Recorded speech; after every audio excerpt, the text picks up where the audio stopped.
Another part of the narrative that spun out of control was when we were coming back from church when I was in second or third grade in the summertime, and we had to do yard work and things, right?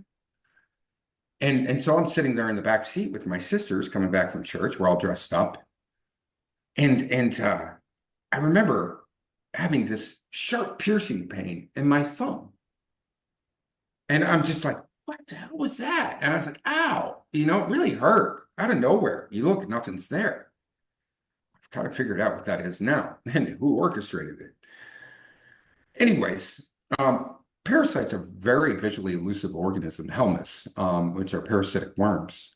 And I've proven this. I've documented this recently in my adult life over the past few years. I have tons of documentation of transparent, translucent, invisible worms that are really real.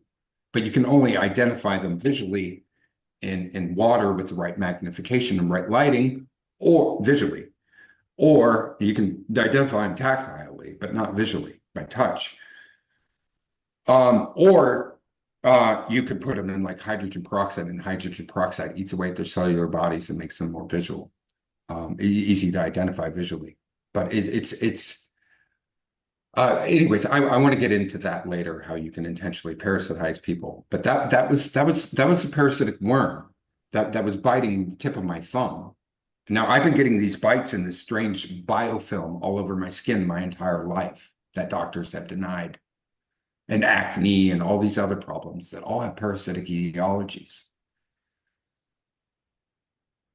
And so my dad was like, hey, we got to go do yard work. And I'm just sitting there back there looking at my thumb like, what's going on? I was like, but my thumb hurts. And so it became the family narrative that, oh, Greg doesn't want to do yard work because his thumb has imaginary pain. Like, in that he's lazy and unmotivated and always looking for excuses to get out of things, where the complete opposite's true. I have incredible work ethic. So ironically, I've been deemed as like a parasite of society because my career, my education, everything's been sabotaged consistently for me to fail. And so I've recently, over the past few years, I've been on like Medicaid and food stamps and things, and deemed a parasite of society. And this is going on a mass scale with especially young men today that are living in their parents' basement playing Xbox or whatever because they're sick. They're dealing with infections, legitimate infections that the medical community denies, and masculinity is unfairly under attack today. And it's disgusting. And I was trailblazer on that, right? The model that they use that was effective with me is being mass applied to Gen Z.